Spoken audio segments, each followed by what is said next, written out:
VPF family கூட்டத்தை நடத்துகிறதுல உங்கள் அனைவரையும் சந்திப்பதில் தேவனுடைய நாமத்தில வாழ்த்துக்களை தெரிவித்துக் கொண்டு இந்த நாளினுடைய தியான வேளையை நாம் ஆரம்பிக்கலாம்.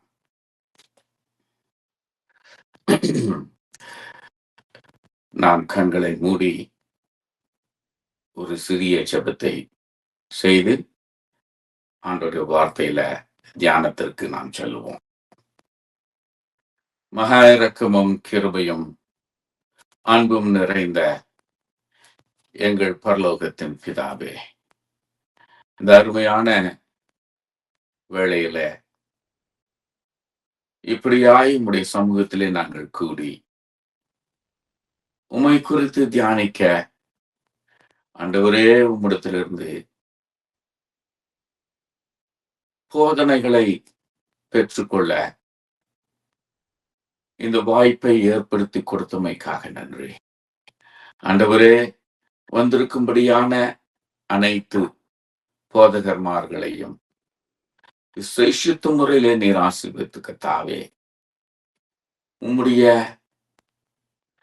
எல்லா விதமான இரக்கங்களோடு நிரப்பி இந்த வேளையை எங்களுக்கு ஆசீர்வதித்து தாரும். ஆவியாகி என்னை கர்த்தாவே உமது ஆவியினால நிரப்பியவர்களும் உடைய வல்லமையினால நிரப்பியவர்களும் உம்முடைய ஞானத்தினாலும் உம்முடைய வெளிப்படுத்தலினாலும் சத்தியத்தின் ஆழமான புதைப்பொருள்களை அறிந்து கொள்ளக்கூடிய கிருபையினாலும் இந்த வேளையிலே நீ நிரப்பி ஆண்டவரே ஆசீர்வதிக்க வேண்டுமா ஜெபிக்கிறேன். என்னத்துல ஒன்றுமில்லை ஐயா, வெறுமையான பாத்திரமாய் இருக்கிறேன். ஆனாலும் உம்மை நம்பி இருக்கிறேன் கர்த்தாவே, உம்மை நோக்கி பார்த்து கொண்டிருக்கிறேன் கர்த்தாவே. பரத்திலிருந்து உம்முடைய ஞானத்தினாலும் உம்முடைய வளவினாலும் என்னை நிரப்பியறலும் ஆண்டவரே, உம்முடைய சிலுவைக்கு பின்னதாக என்னை மறைத்துக் கொண்டு ஆண்டவரே இந்த வேளையிலே என்னை பயன்படுத்த வேண்டுமா ஜெபிக்கிறேன். நீர் இல்லாமல் என்னால் ஒன்றும் முடியாது. தயவாய் நீர் இறங்கியறலும். நீர் இந்த வேளையிலே மகிமைப்பட வேண்டும். உம்முடைய நாமம் மகிமைப்பட வேண்டும். என் தேவனே, நீர் ஆசீர்வதித்து தாரும். எங்களோடு பேசும். நீர் மகிமைப்படும். இயேசு கிறிஸ்துவின் வல்ல நாமத்தில் ஜெபிக்கிற நல்ல பிதாவே, ஆமென், ஆமென். அருமை போதர்கள் அனைவருக்கும் மறுபடியுமாக இயேசுவின் நாமத்தில வாழ்த்துக்களை தெரிவித்துக் கொள்கிறேன். நம் ஆண்டவர் எத்தனை அன்புள்ளவராய் இருக்கிறார். இப்படியாக ஒவ்வொரு மாதமும் நம்மை இப்படியாய் கூட்டி சேர்த்து ஒரு ஐக்கியத்தை ஏற்படுத்தி தருகிறார். மிகவும் சந்தோஷமாய் இருக்கிறது. இப்பொழுது நம்முடைய வழக்கமான இந்த தியானத்திற்கு நாம் செல்லுவோம். மத்தேயு 6வது அதிகாரத்துல அவர் தம்முடைய சீஷர்களுக்கு மாத்திரமல்ல எல்லோருக்கும் அவர் போதித்த ஒரு ஜெபம். நீங்கள் இப்படி ஜெபிக்க வேண்டும் என்று அவர் சொல்லியிருக்கிறார். அதுல இந்த நாளிலே நாம் தியானிக்கக்கூடியது, அன்றன்றல்ல அப்பத்தை எங்களுக்கு தாரும். எங்களுடைய கடனாளிகளை நாங்கள் மன்னிக்கிறது போல எங்களுடைய கடனை எங்களுக்கு நீர் மன்னித்தரலும் என்ற அந்த வார்த்தை. அன்றன்றுள்ள அப்பம். இங்கே இயேசு ஆண்டவர், வேதம் என்ன குறிக்கிறது? அன்றன்றுள்ள அப்பத்தை எங்களுக்கு தாரும் என்றால் அந்த பகுதி எதை குறிக்கிறது? எப்படியாய் நாம் புரிந்து கொள்கிறோம்? அதனுடைய மத்தேயு 6:11-12. எங்களுக்கு வேண்டிய ஆகாரத்தை இன்று எங்களுக்கு தாரும். எங்கள் கடனாளிகளுக்கு நாங்கள் மன்னிக்கிறது போல எங்கள் கடன்களை எங்களுக்கு மன்னியும். ஆம். என்ன அந்த வார்த்தையில ஆண்டவருடைய அங்கே என்ன சொல்லுகிறது? எதை நாம் புரிந்து கொள்கிறோம்? Give us this day our daily bread. அன்றன்றுள்ள ஆகாரம், அன்றன்றுள்ள அப்பம் எங்களுக்கு தாரும். என்னத்தை புரிஞ்சுக்கிறோம்? என்ன ஆண்டவர் சொல்றார்? என்ன வேதம் போதிக்கிறது? என்னவாக நாம் அறிந்து கொள்கிறோம்? கொஞ்சம் சொல்ல முடியுமா?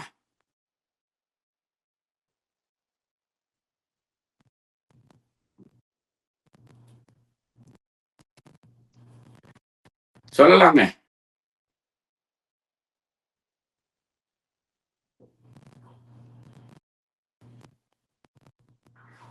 ஒருத்தரும் சொல்ல மாட்டீங்க, பேச மாட்டேன்றீங்க. இது பரீட்சை இல்லையே. இதனால எந்த ஒரு மதிப்பெண்களும் கொடுக்க போறது இல்லையா? என்னதான் நம்ம தெரிஞ்சிருக்கிறோம், என்னதான் நம்ம புரிந்திருக்கிறோம்.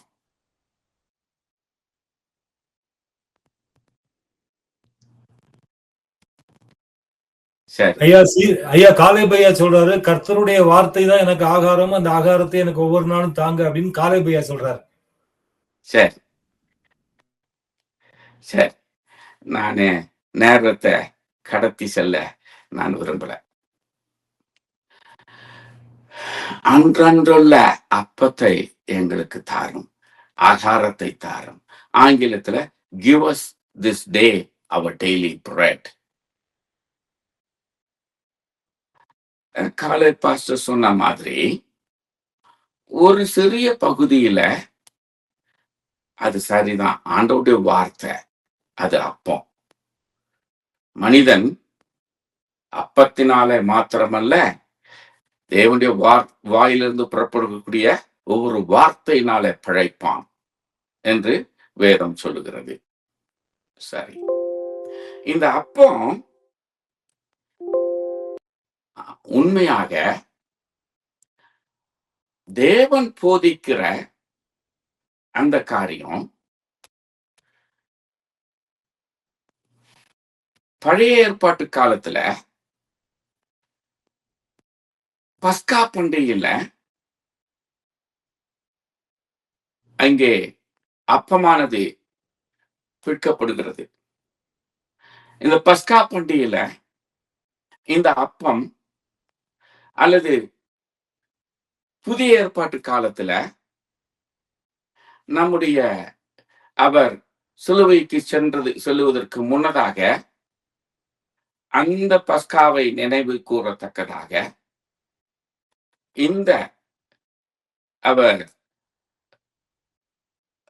அந்த இறுதி போஜனம், இறுதியாக அவர் செய்த அந்த ராபோஜனம், இந்த காரியத்துல மறுபடியுமாக அதை சொல்லுகிறார். பழைய ஏற்பாட்டுல இந்த பஸ்காவை எல்லோரும் எல்லா வேளையிலும் நீங்கள் நினைவு கூற வேண்டும். தேவனுடைய சரீரம் அது அப்பத்திற்கு வேதம் ஒப்பிடுகிறது.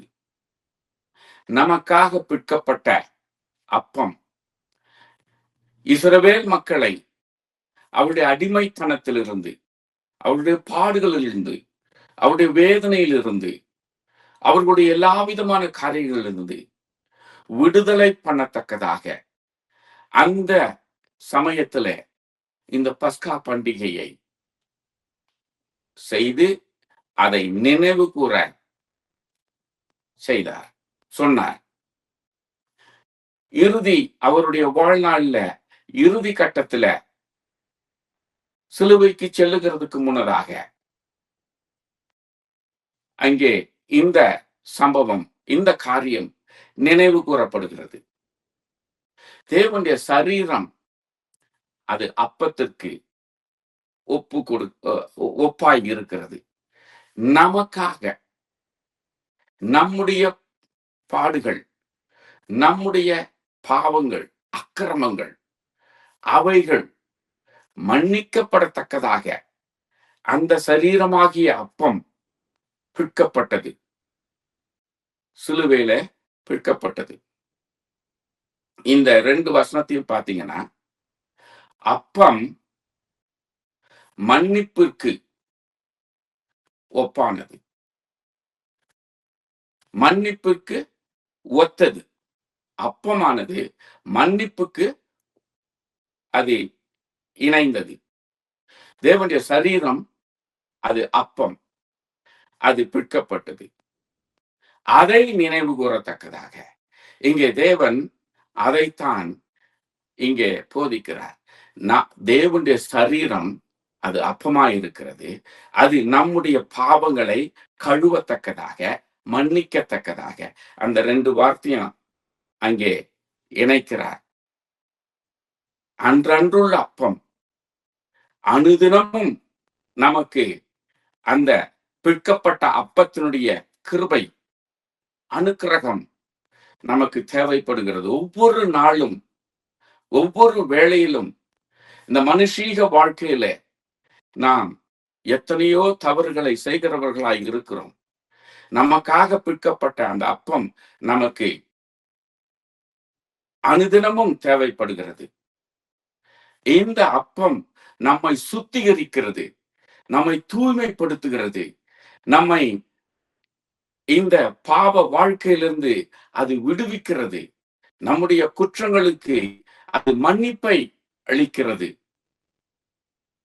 இந்த காரியத்தை நாம் நினைவு கூர்ந்து இதற்காக வேண்டுதல் பண்ணி அனுதினமும் நமக்காக பிற்கப்பட்ட அந்த அப்பம், அந்த சரீரம் நாம் நினைவு கூர்ந்து அதற்காக நன்றி செலுத்தி, அதற்காக நாம் அவருடைய தியாகம், அவருடைய மன்னிப்பு, இதை நாம் உணர்ந்து நம்முடைய வாழ்க்கையை செலுத்த வேண்டும் என்பதாக அவர் தம்முடைய சீஷர்களுக்கு, ஏனென்றால் நம்முடைய வாழ்க்கை பாவத்தினால் நிறைந்திருக்கிறது.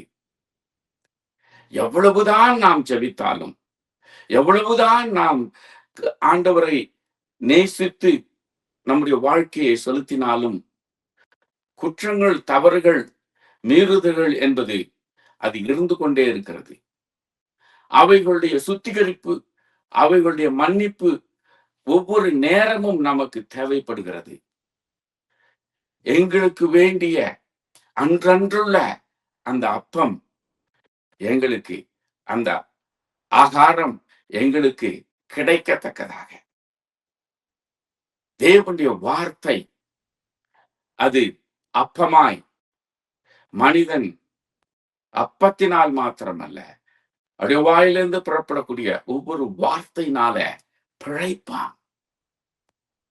ஆண்டவருடைய இந்த வார்த்தை நமக்கு அப்பமாக நம்முடைய ஆவிக்குரிய வாழ்க்கையை, நம்முடைய நம்பிக்கையின் வாழ்க்கையை இந்த பூலோகத்திலே நாம் எல்லா விதமான பாடுகள், வேதனைகள், பலவிதமான சூழ்நிலைகள்ல சந்தித்து செல்லும் பொழுது இந்த ஜீவ அப்பம், இந்த ஜீவ வார்த்தை நமக்கு தேவைப்படுகிறது. இந்த அப்பம் இல்லாதபடிக்கு நமக்கு நம்பிக்கை இல்லை. தேவனுடைய வார்த்தையில சொல்லுகிற விதமாக, ஆதியிலே வார்த்தை இருந்தது, அந்த வார்த்தை தேவனிடத்தில் இருந்தது, அந்த வார்த்தை மாம்சமாய் இருந்தது. யோவான் 1:1 முதல் வசனத்துல படிக்கிறோம். தேவனிடத்துல இருந்த அந்த வார்த்தை அது மாம்சமாய் இருந்தது. அந்த வார்த்தை, அந்த மாம்சம் நமக்காக பிற்கப்பட்டது, சிதைக்கப்பட்டது, நொறுக்கப்பட்டது. இந்த அப்பம், இந்த மன்னிப்பு, அவருடைய பலன், தேவனுடைய வார்த்தையினால பெறக்கூடிய அந்த பலன், அந்த ஜீவியம், இது இல்லாதபடிக்கு நம்முடைய கிறிஸ்துவ வாழ்க்கை, நம்முடைய ஊழியத்தின் காரியங்கள் சாதிக்க முடியாது. அதைத்தான் ஆண்டவர் இங்க போதிக்கிறார். அன்றன்றுள்ள அப்பம், அனுதினமும் அவருடைய மன்னிப்பும் கிருபையும் இரக்கமும் நமக்கு தேவைப்படுகிறது. நம்மை பலப்படுத்தக்கூடிய, ஊக்கப்படுத்தக்கூடிய, நம்மை உற்சாகமாய் அவருடைய ஊழிய பணிகளை செய்யத்தக்கதாக அவருடைய அப்பமாகிய வார்த்தை, இது ரெண்டும் நம்முடைய வாழ்க்கையில தேவைப்படுகிறது. இந்த காரியம் நம்முடைய வாழ்க்கையில இல்லாதபடிக்கு இந்த உலகத்தை ஜெயிக்க முடியாது. இந்த பிசாசின் வல்லமையை ஜெயிக்க முடியாது. வெற்றியுள்ள வாழ்க்கையை, சாதிக்கிற வாழ்க்கையை செய்ய முடியாது. இந்த அப்பம், இந்த ஆகாரம் நமக்கு கண்டிப்பாய் தேவைப்படுகிறது. இது இல்லாதபடிக்கு நம்முடைய வாழ்க்கை உறுதியாய் இருக்க முடியாது. அந்த வாழ்க்கை உறுதியாய் இருக்காது. அது மணலின் மேல் கட்டப்பட்ட ஒரு வாழ்க்கையாக, ஒரு ஜீவியமாக இருக்கும். இந்த அப்பம், இந்த தேவ வார்த்தை, இந்த தேவ சரீரம், நமக்காக பிற்கப்பட்ட அந்த சரீரம், இது இருக்கும் பொழுது, நம்முடைய வாழ்க்கையில ஒரு பங்காக, ஒரு பாகமாக இருக்கும் பொழுது, பிசாசானவனை ஜெயிக்க முடியும். வெற்றியுள்ள வாழ்க்கையை கொண்டிருக்க முடியும். பலமான வாழ்க்கை, ஆரோக்கியமான வாழ்க்கை, வல்லமையான வாழ்க்கை, விடுதலையின் வாழ்க்கை, இதை கொண்டிருக்க முடியும். இல்லைன்னா நமக்கு நம்பிக்கை இல்லை. நம்பிக்கை இல்லை. அருமையானவர்களே, எவ்வளவு ஆழமாய் இந்த காரியத்தை தேவன் இங்கே போதித்திருக்கிறார். ஆனால் நம்முடைய கிறிஸ்துவ வாழ்க்கையில இந்த பரமண்டலங்களின் ஜெபத்தை எந்த அளவுக்கு நாம் நம்முடைய வாழ்க்கையில பயன்படுத்தி கொண்டிருக்கிறோம்? ரொம்ப சுலபமாக, ரொம்ப எளிமையாக, அதற்கு எந்த ஒரு மதிப்பும் இல்லை, மரியாதையும் இல்லை, எந்த ஒரு முக்கியத்துவமும் இல்லை. அதனுடைய ஆழம், அவர் எவ்வளவாய் ஒரு உணர்வு பூர்வமாய் இதை போதித்திருக்கிறார். ஆனால் நம்முடைய வாழ்க்கையில அதை எவ்வளவு எளிமையாய் பயன்படுத்துகிறோம். தேவனுடைய இந்த காரியத்தை நம்முடைய வாழ்க்கையில இவ்வளவு இலகுவாக, ஒரு ஏளனமாக, ஒரு எளிமையாக பயன்படுத்தும் பொழுது எப்படி அவருடைய வல்லமையை நாம் உணர முடியும்? அன்றன்று அனுதினமும் அவருடைய இரக்கமும் கிருபையும் நமக்கு தேவைப்படுகிறது. அது இல்லாதபடிக்கு இந்த உலகத்தை நாம் ஜெயிக்க முடியாது. பிசாசானவனை ஜெயிக்க முடியாது. இந்த உலகத்தின் கிரியைகளை ஜெயிக்க முடியாது. இந்த உலகத்தை ஜெயித்து ஒரு வெற்றியுள்ள வல்லமையுள்ள ஊழியத்தை செய்ய வேண்டும் என்றால் அனுதினமும் இந்த அப்பம் நமக்கு தேவைப்படுகிறது. இது இல்லாதபடிக்கு நாம் பிசாசை ஜெயிக்க முடியாது. நம்முடைய ஊழியத்தில வல்லமை இருக்க வேண்டும். நம்முடைய ஊழியத்தில மகிமை காணப்பட வேண்டும். இதை நாம் ஆழமாக உணர்ந்து, இதை இந்த அளவுக்கு நாம் புரிந்து கொண்டு, அனுதினமும் இந்த உணர்வோடு இந்த ஜெபத்தை நாம் ஏறெடுக்கும் பொழுது நம்முடைய வாழ்க்கையில, நம்முடைய ஊழியத்தில வல்லமை இருக்கும். அருமையானவர்களே, நம்முடைய ஊழியத்தில வல்லமை இருக்கும். நிச்சயமாக வெற்றியை காண்போம். இந்த உலகத்தை ஜெயிப்போம். ஆண்டவர் இந்த உலகத்தை ஜெயித்தார். அவர் நம்மை போல இந்த பூமியிலே ஊழியத்தை செய்தார். நம்மை போல அவர் வதைக்கப்பட்டார். நம்மை போல அவமானங்களையும் வேதனைகளையும் அனுபவித்தார். அவரை அந்த பரிசேயரும் சதிசேயரும் சும்மா விட்டுறல. எவ்வளவு அவருக்கு துன்பம் கொடுக்க முடியும், எவ்வளவு அவருக்கு விரோதமாக நடக்க முடியும், எல்லாவற்றையும் அவர்கள் செய்தார்கள். இன்றைக்கு நாம ரொம்ப பெருசா ரொம்ப கஷ்டப்படுறதாக நாம் நினைத்துக் கொள்கிறோம். நாம் ஒடுக்கப்படுகிறோம், நாம் ஒடுக்கப்படுகிறோம், வேதனைக்குள்ளாக போகிறோம், கஷ்டங்களும் வேதனைகளும் இருக்கிறது என்பதாக நாம் கூறிக்கொண்டிருக்கிறோம். ஆனால் இவைகளுக்கு மேலாக அவர் அனுபவித்தார். நாம் வேதத்துல படிக்கிறோம், எதுவும் சும்மா ஏதோ சொல்றது இல்ல, வேதத்துல படிக்கிறோம் அவர் எத்தனை பாடுகள் மத்தியிலே அவருடைய ஊழியத்தை செய்தார் என்று. ஆனால் ஜெயித்தார். அவரை யாராலும் ஜெயிக்க முடியல. எவ்வளவோ சதிகாரியங்கள், எவ்வளவோ சங்கடங்கள், அவருக்கு விரோதமாக திரளாய் மக்களை வைத்துக் கொண்டு போராட்டம் பண்ணாங்க. ஆனால் ஜெயிக்க முடியல. அவருடைய அந்த வல்லமையோடு கூட நாம் இந்த நாளிலே, இந்த நாட்களிலே நம்முடைய ஊழியத்தை நாம் செய்ய வேண்டும் என்றால் அன்றன்றுள்ள அப்பத்தை நாம் பெற வேண்டும்.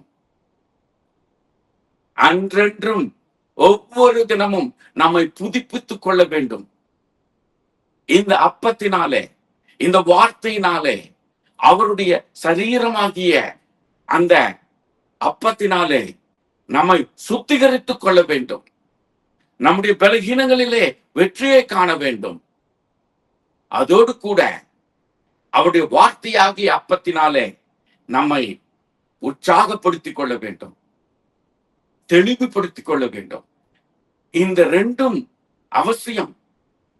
இந்த ரெண்டும் நம்முடைய வாழ்க்கையில அனுதினமும் நடக்காதபடிக்கு நம்முடைய ஊழியத்துல வெற்றியை காண முடியாது. காலமெல்லாம் சொல்லிக்கிட்டே இருப்போம், சங்கடமா இருக்கு, ரொம்ப துன்புறுத்தல், ரொம்ப வேதனை. அருமையானவர்களே, இந்த சூத்திரத்தை அறிந்து, இந்த சூத்திரத்தை நம்முடைய வாழ்க்கையில பயன்படுத்தாமல், இந்த சூத்திரத்தை நம்முடைய வாழ்க்கையில நாம் அனுபவிக்காமல் எப்படி இந்த உலகத்தை நாம் ஜெயிக்க முடியும்? எப்படி இந்த பிசாசின் கிரியைகளை நாம் ஜெயிக்க முடியும்? நமக்கு விரோதமாக வரக்கூடியவர்களை எப்படி ஜெயிக்க முடியும்? ஆண்டவர் எப்படி ஜெயித்தார்? நம்மை போல மனிதனாக இந்த பூலோகத்துல அவர் ஊழியத்தை செய்தாரே, ஆனால் அவர் ஜெயம் கொண்டாரு, வெற்றியை கண்டாரு. ஒருவனாயிலும் அவருக்கு விரோதமாக எழும்ப முடியவில்லையே. எந்த சதி திட்டமும் அவருக்கு விரோதமாக சாதிக்க முடியலையே. எல்லாவற்றையும் ஜெயித்தாரே. இதான் சூத்திரம். அனுதினமும் அவருடைய வார்த்தையினாலே நம்மை நிரப்பிக் கொள்ள வேண்டும். அனுதினமும் அவருடைய சரீரமாகிய அந்த அப்பத்தினாலே நம்மை சுத்திகரித்துக் கொள்ள வேண்டும். சுத்திகரிப்பும் அவருடைய வார்த்தை என்ற அப்பமாகிய அந்த வார்த்தையை உட்கொள்ள வேண்டும், நிரப்பிக் கொள்ள வேண்டும். அப்பொழுது நம்முடைய ஊழியத்திலே ஜெயம் உண்டு. ஆண்டவர் நம்மை வல்லமையிலே நிரப்புவார். அநேக வெளிப்பாடுகள், அநேக அவருடைய வல்லமைகள் நம்முடைய ஊழியத்திலே வெளிப்படும். தேவை நிறைந்தவர்கள், பாதிக்கப்பட்டவர்கள், பிசாசால் பிடிக்கப்பட்டவர்கள் ஜெயிப்போம். ஏன்? அன்றன்றுள்ள அப்பத்தை நாம் உட்கொள்கிறோம். அன்றன்றுள்ள அப்பத்தினால் நம்மை சுத்திகரித்துக் கொள்ளுகிறோம். அவருடைய சரீரம் நமக்காக சிலுவையிலே பிற்கப்பட்டது. எதற்கு? சுத்திகரிப்பு. சுத்திகரிப்பு. இந்த இஸ்ரவேல் மக்களை அடிமைத்தனத்திலிருந்து விடுதலை பண்ணி, அவருடைய பாடுகள் வேதனையிலே விடுதலை பண்ணி, எது நிமித்தமா? அதற்காக தான் அந்த பஸ்கா பண்டிகையை அவர் நினைவு கூற சொன்னார். அதை அடிக்கடி நம்முடைய வாழ்க்கையிலே இதை நாம் தியானிக்க வேண்டும், இதை நினைவு கூற வேண்டும் என்று சொல்லி போதித்திருக்கிறார். எதற்கு? அடிமைத்தனத்திலிருந்து மீட்பு, ஒடுக்கப்பட்ட வாழ்க்கை, இதிலிருந்து மீட்பு. சிலுவையிலே நமக்காக பிற்கப்பட்ட அந்த அப்பத்தின் மூலமாக சுத்திகரிப்பு, விடுதலை, மன்னிப்பு, இரக்கம், கிருபை, இவைகளை பெற்றுக் கொள்ளுகிறோம்.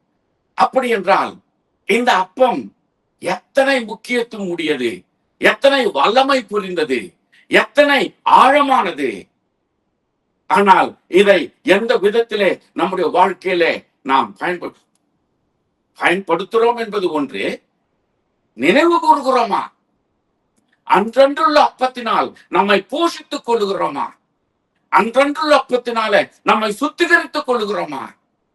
நம்முடைய பலகீனங்கள், நம்முடைய மீறுதல்கள், நம்முடைய கீழ்ப்படியாமைகள், இவைகளிலிருந்து நம்மை சுத்திகரித்துக் கொள்ளுவது அவசியம் இல்லையா? தேவை இல்லையா? அவ்வளவு முக்கியமானது. எந்த விதத்திலே நாம் உணர்ந்திருக்கிறோம்? எந்த விதத்திலே இதை நாம் நம்முடைய வாழ்க்கையில பயன்படுத்துகிறோம்? ஒரு மனப்பாட வசனத்தை காட்டிலும் மிகவும் மோசமாக இந்த ஜெபத்தை நாம் ஏறெடுக்கிறவர்களாய் இருக்கிறோம். ஆனால் எத்தனை ஆழமானது! எவ்வளவு தெளிவா சொல்றாரு. அன்றன்றுள்ள அப்பத்தை எங்களுக்கு தாரும். ஆம், அவருடைய வல்லமையை பெற வேண்டியவர்களாய் இருக்கிறோம், சுத்திகரிப்பை பெற வேண்டிய. இது ரெண்டும் ஒரு சாதாரண மனுஷனுக்கு, விசுவாசிக்கு அவசியம். ஊழியனுக்கு அது இன்னும் அதிகமாய் அவசியம். அனுதினமும் மக்களை சந்திக்கிறோம், அனுதினமும் நாம் எத்தனையோ பேருக்கு வார்த்தையை கொடுக்கிறோம், ஆண்டவரை பற்றி சொல்லுகிறோம், பிரசங்கங்களை செய்கிறோம், தேவ வார்த்தையை போதிக்கிறோம். நம்முடைய ஞானத்தினால நமக்கு தெரிந்தவைகளை வைத்து போதித்தால் அதுல எங்க வல்லமை இருக்கிறது? போதிக்கலாம். இன்றைக்கு போதனைகள் ரொம்ப சுலபமா இருக்கு.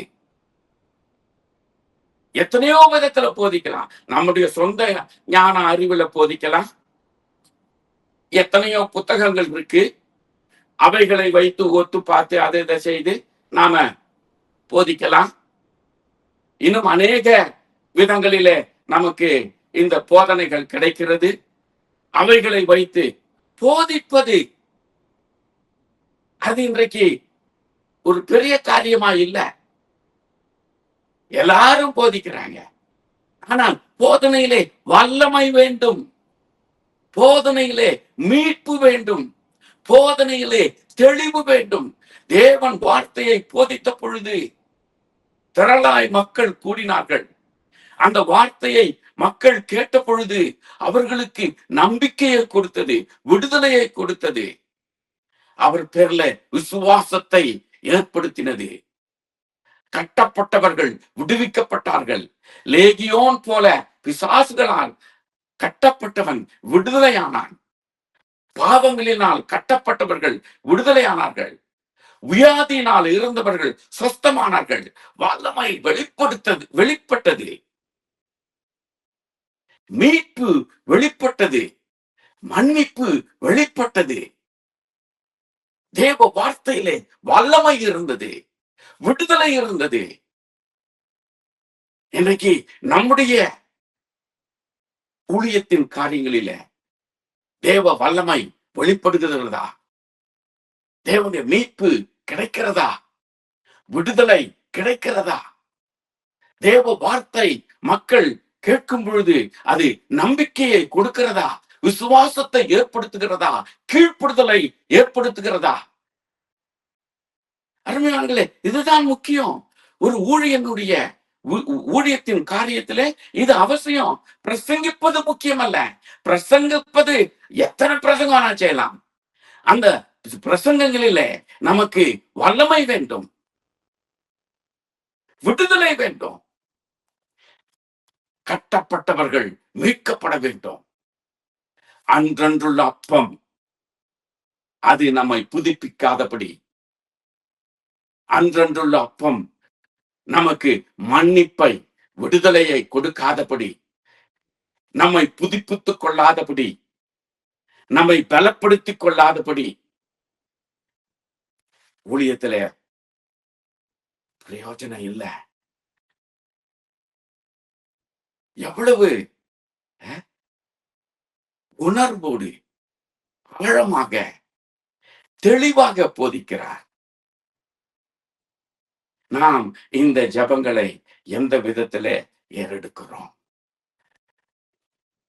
இதை நான் தியானித்த பொழுது எனக்கு அதிகமா வேதனையா இருந்தது. இந்த பரமண்டல ஜெபம் சொல்லும் பொழுது அப்படியே என்னமோ எந்த உணர்வு கிடையாது, எந்த பயபக்தி கிடையாது. ரொம்ப சாதாரணமா, அலட்சியமா, எந்த ஒரு முக்கியத்துவம் இல்லாம, மதிப்பு இல்லாம, எதையோ ஒண்ணு டபட்டப்பட்டப்பன்னு சொல்றோம். ஆனால் இந்த வார்த்தையில எத்தனை ஆழமான காரியத்தை தேவன் நமக்கு போதிக்கிறார் பாருங்க.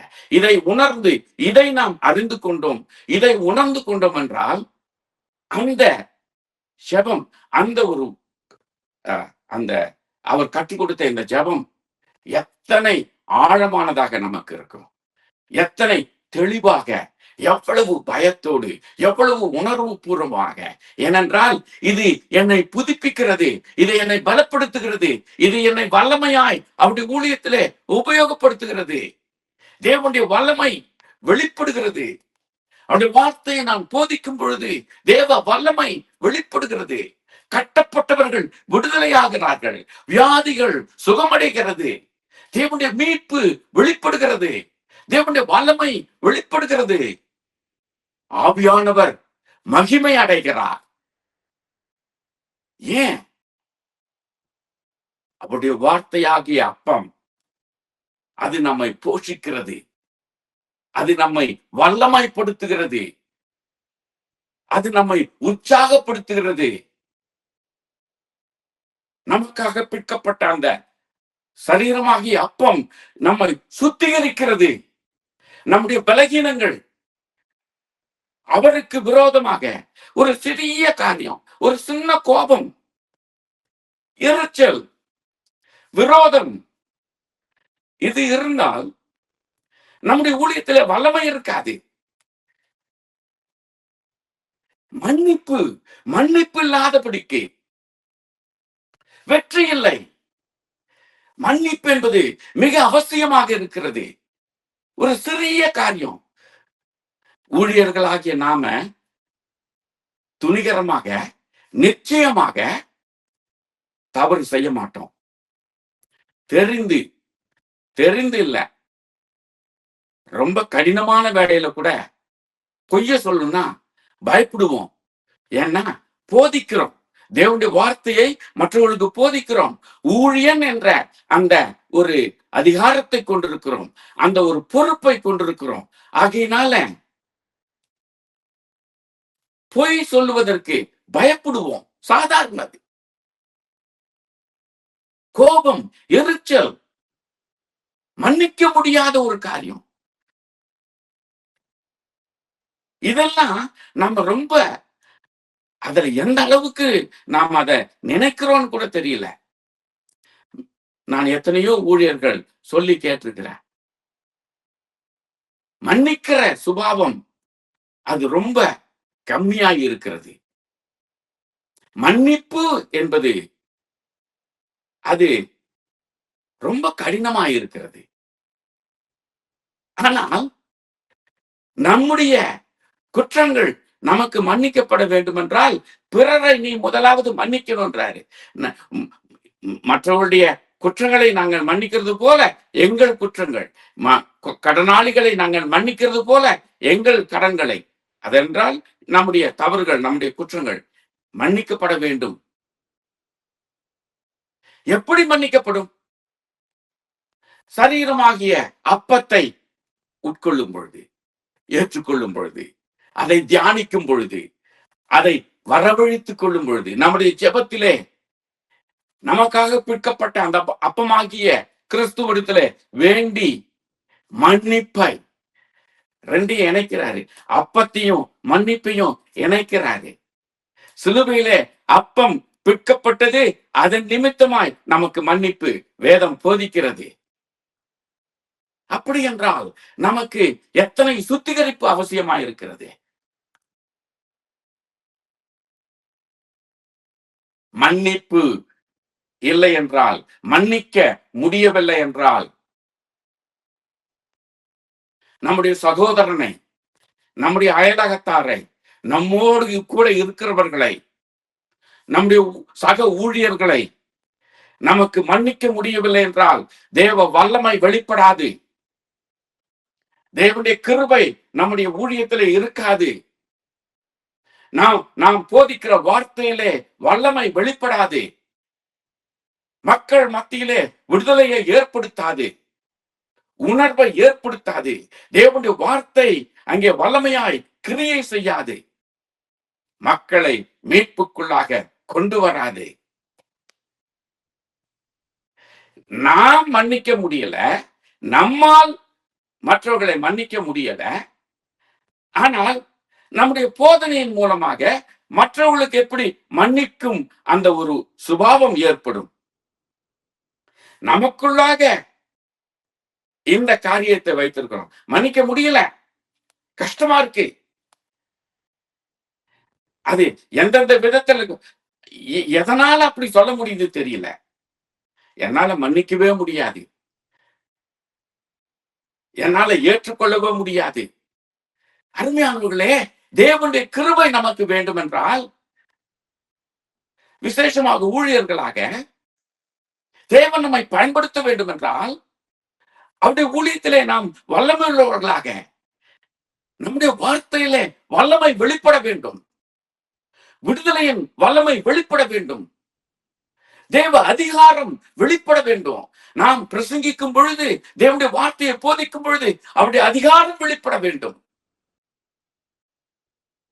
இல்லை என்றால் அந்த போதனையில எந்த பிரயோஜனம் இல்லை. எப்பொழுது அப்படி இருக்கும்?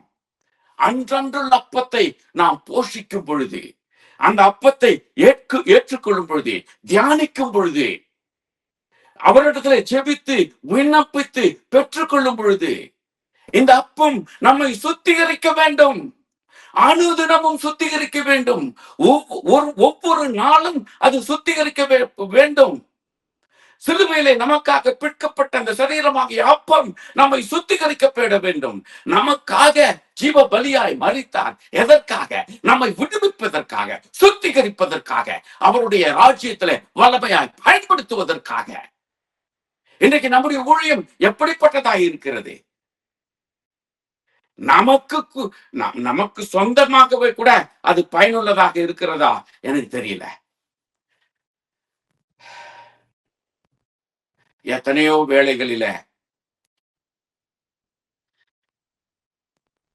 எனக்கு கொஞ்சம் கஷ்டமா இருக்கு, எனக்கு வேதனையா இருக்கு, என்னால சொல்ல முடியல, ஆனால் வேற வழி இல்லை, சொல்லதான் வேண்டும். இருதயத்தின் வேதனையோடு சொல்லுகிறேன். எத்தனையோ வேளைகளில பிரசங்கிக்கும் பொழுது சபையார் தூக்கத்துல இருக்கிறார்கள்.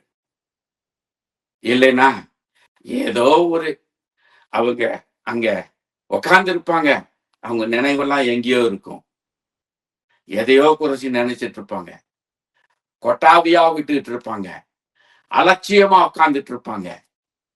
அவர்களுடைய அந்த பார்க்கும் பொழுது அவருடைய முகத்திலே உற்சாகம் இருக்காது, தெளிவு இருக்காது,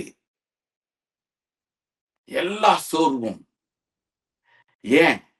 நம்முடைய வார்த்தையிலே வல்லமை வெளிப்படவில்லை. தேவ வல்லமையும் தேவ அதிகாரமும் தேவ உணர்த்துதலும் அந்த வார்த்தையில வெளிப்படும் பொழுது உறங்கிக் கொண்டிருக்கிறவனை எழுப்பும்.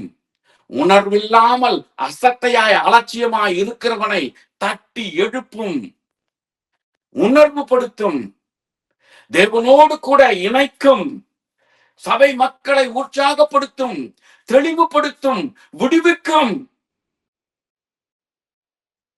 தேவ வார்த்தையை கேட்கக்கூடிய ஒவ்வொருவரையும் அது உயிர்ப்பிக்கும். இந்த அப்பம் அனுதினமும் நாம் போஷிக்கும் பொழுது அன்றன்றுள்ள அப்பத்தை நாம் பெற்றுக்கொள்ள வேண்டும் என்று போதிக்கிறார். செய்கிறோமா? ஒவ்வொரு நாளும் இதை செய்ய வேண்டியவர். ஏன்னா ஒவ்வொரு நாளும் நம்முடைய வாழ்க்கையில ஏதோ ஒரு விதத்துல, நான் மறுபடியும் சொல்றேன், ஏதோ துணிகரமாக ஒரு பெரிய தவறு, திருடு, பொய், ஏமாத்து, களவாணி, இது சொல்லல நானு. சகஜமாய் மனுஷீக முறையிலே ஜென்ம சுபாவத்திலே இயற்கையாய் இருக்கக்கூடிய தாவீது ராஜா சொல்லுகிறது போல, என் தாய் என்னை பாவத்தில் கற்பந்தரித்தாள் என்று சொல்லும் பொழுது அந்த தாயின் தகப்பனுடைய அந்த குணாதிசயங்களோடு நாம் பிறக்கிறோம். அவர்களுடைய அந்த சுபாவங்களோடு நாம் பிறக்கிறோம். அந்த சுபாவங்கள் இன்றைக்கு நம்மோடு கூட அது வளர்ந்து இன்றைக்கு அது வெளிப்படுகிறது. அந்த சுபாவங்கள் விலக வேண்டும். அந்த சுபாவங்கள் நமக்குள்ளாக இருக்கும் வரைக்கும், அந்த சுபாவங்கள் இருந்து கொண்டுதான் இருக்கும். இருக்கு வரைக்கும் இல்ல, நான் மறிக்கிற வரைக்கும் இருக்கும். அதனாலதான் ஆண்டவர் சொல்றாரு, மனிதன் மறிக்கிற வரைக்கும் அவன் பாவிதான் சொல்றாரு. ஆகினால இந்த ஜென்ம சுபாவங்கள் நம்மோடு கூட இருக்கிறது. ஆனால் இந்த ஜென்ம சுபாவத்தை ஒவ்வொரு நாளும் இந்த அப்பத்தின் மூலமாய் நம்மை சுத்திகரித்துக் கொள்ள வேண்டும், பலப்படுத்திக் கொள்ள வேண்டும், உற்சாகப்படுத்திக் கொள்ள வேண்டும், வல்லமைப்படுத்திக் கொள்ள வேண்டும், தெளிவாய் இருக்க வேண்டும். அப்படி நாம் செய்யும் பொழுது நம்முடைய ஊழியத்திலே வல்லமை வெளிப்படும், தேவ மகிமை வெளிப்படும், மீட்பு, மக்களை கொள்ளை பொருளாய் சம்பாதிப்போம்.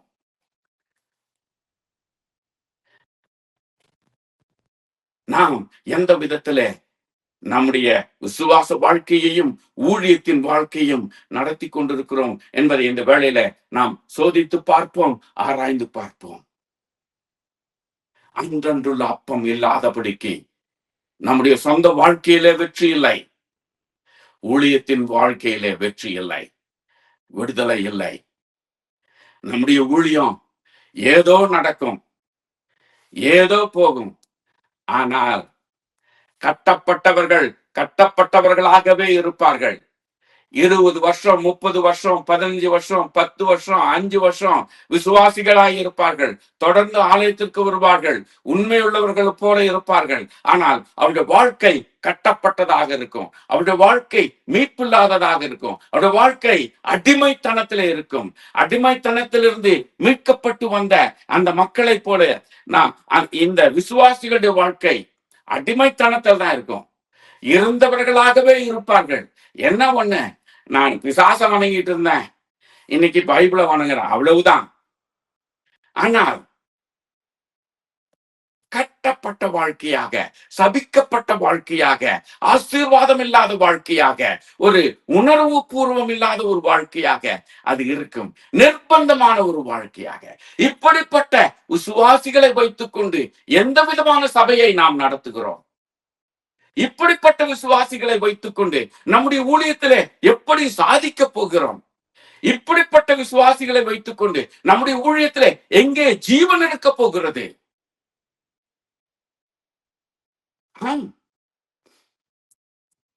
ஊழியர்களாக நம்முடைய ஊழியம் வல்லமை பொருந்ததாக இருக்கணும், வெற்றியுள்ளதாக இருக்கணும், விடுவிக்கக்கூடியதாக இருக்கணும். ஆண்டவர் இந்த பூலோகத்துல ஊழியத்தை செய்தார்.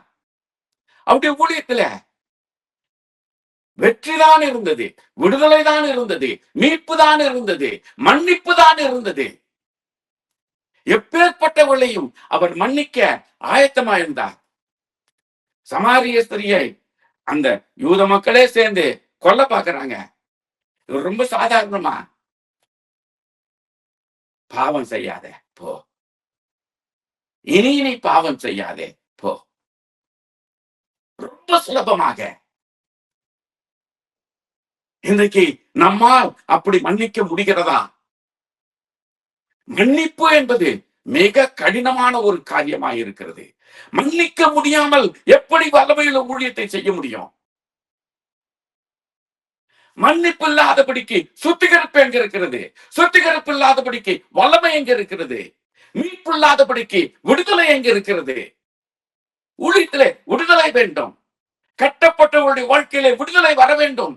நாம் செய்யக்கூடிய ஊழியத்திலே விடுதலையை மக்கள் அனுபவிக்க வேண்டும். பாவ கட்டுகள் அவிழ்க்கப்பட வேண்டும்.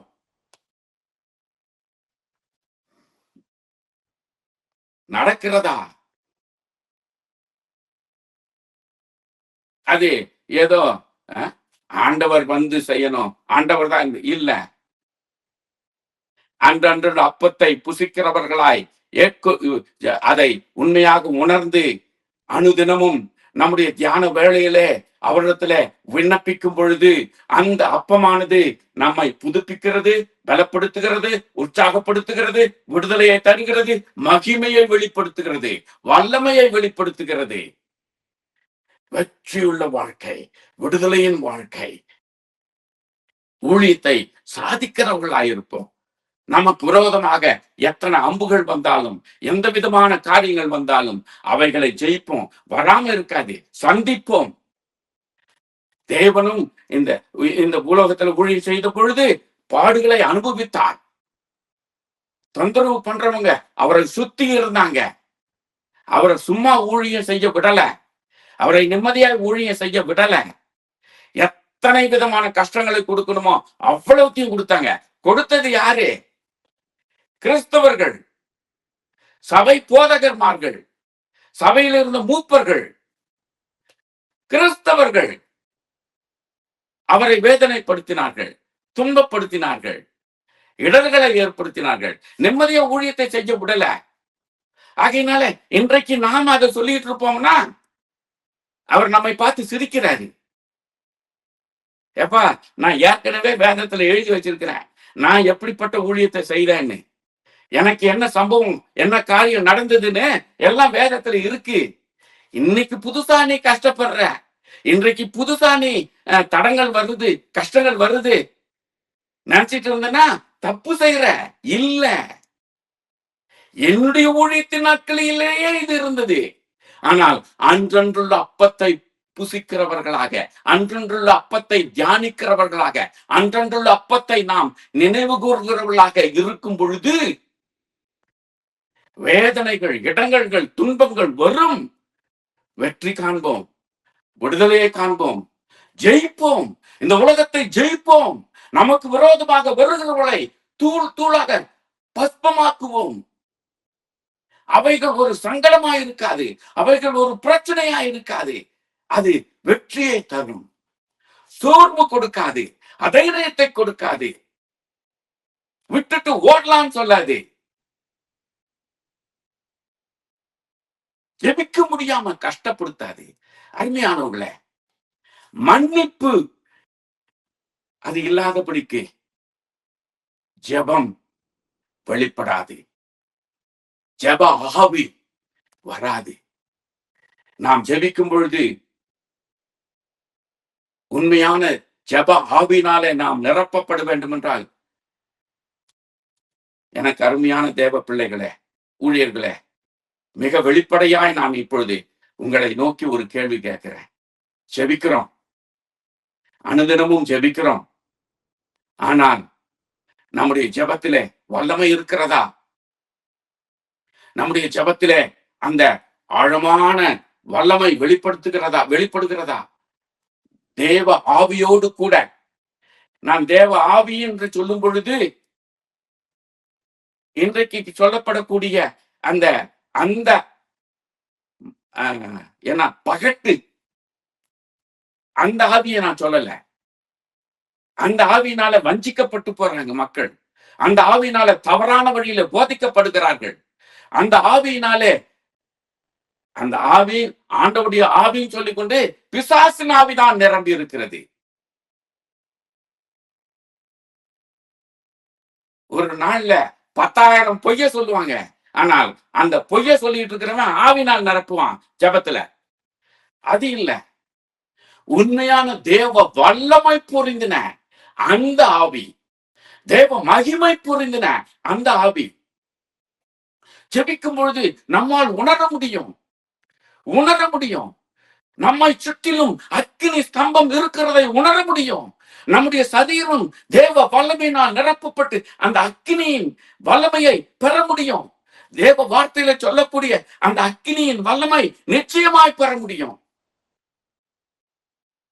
தேவனுடைய கிருபையில மிக தாழ்மையோடு உங்கள் மத்தியில நான் பகிர்ந்து கொள்கிறேன். அநேக வழியில நான் உணர்ந்திருக்கிறேன்.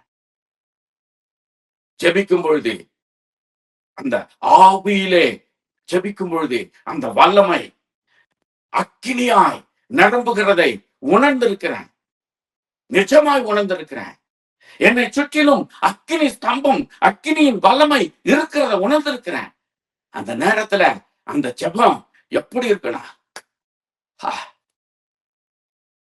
It is awesome. அது மிக அந்த அனுபவம் மிக அற்புதமான அனுபவம். அவருடைய மிகுதியான கிருபையில அந்த அனுபவம், அந்த எக்ஸ்பீரியன்ஸ் எனக்கு இருக்குது.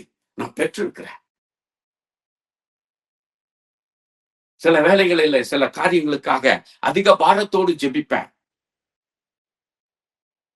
சில அதிகமாய் கட்டப்பட்ட மக்களுக்காய் ஜெபிப்பேன். ஊழியத்துல நிஜமாய் எனக்கு எத்தனையோ போராட்டங்கள் வந்திருக்கிறது.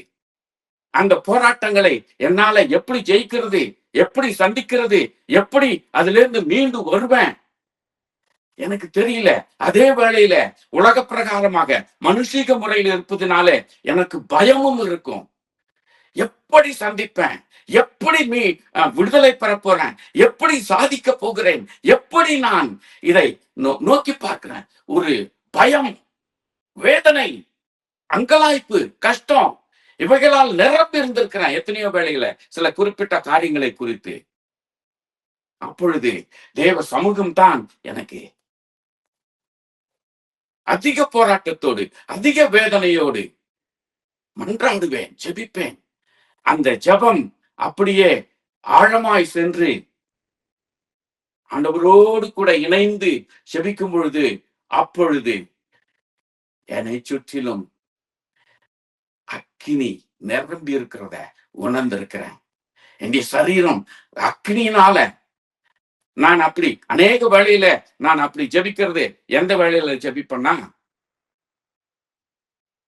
நடுராத்திரி எல்லாரும் தூங்கிட்ட பிற்பாடு நான் தனிமையில போய் ஜெபிப்பேன். ஏன்னா அமைதலா, எந்த பிரச்சனை, எல்லாம் தூங்கிட்டாங்க, எந்த இது இல்ல. கொஞ்சம் நான் வாய் விட்டு சத்தமா ஜெபிச்சாலும் யாருக்கும் காது விழாது. கொஞ்சம் தனிமைக்கு போயிடுவேன்.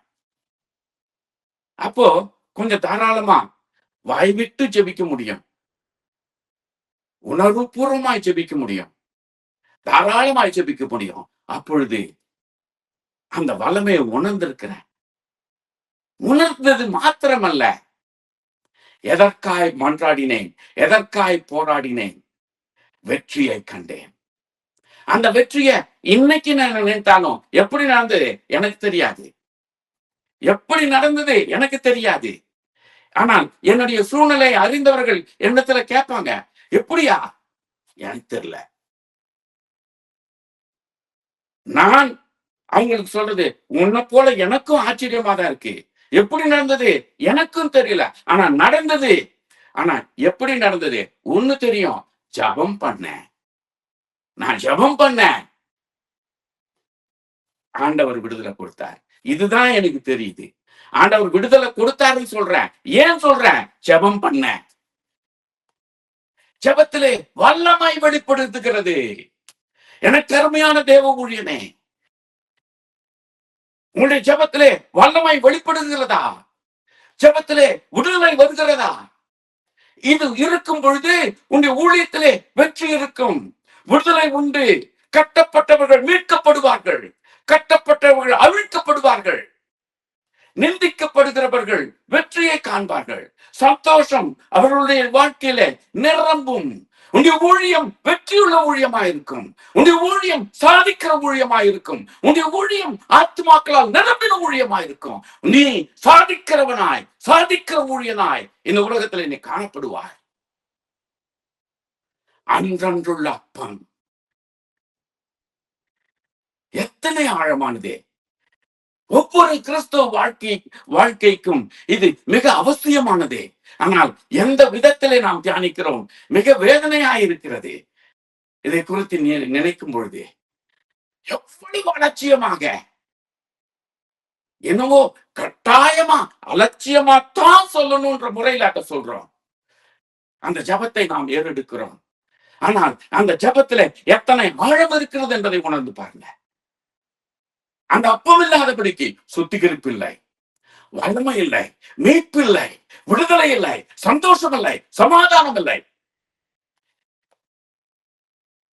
இந்த அப்பம் 2 விதத்துல நம்முடைய வாழ்க்கையில அனுதினமும் அது செயல்படுகிறது.